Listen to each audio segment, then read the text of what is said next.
Pages not working પછી પાછો આમ આવે. તો હવે તો સર્વર તો ઠપ જ થઈ ગયું ને. તો એકદમ ઠપ થઈ હું ગયું. કામ રેકોર્ડ કરો? નહીં આજે આમાં હું છે આમાં આવેલો હતો કે તમે જે આ રેકોર્ડ કરીને ઓલામાં મોકલી આપો પીએમઓમાં.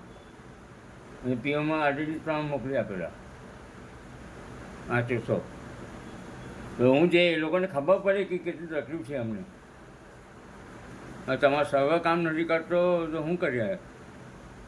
એટલે તમે આવી રીતે કમાઈ થોડી કરશો. મોટી મોટી સીએ ફોર્મ્સ છે એ લોકો પણ હેરાન થઈ ગયા છે. તો એ લોકોની ક્યાં સુનવાઈ થઈ? એ પોતાની કરે છે, બીજું કંઈ નહીં. છોડો, મૂકી દો ભાઈ, મૂકી દો.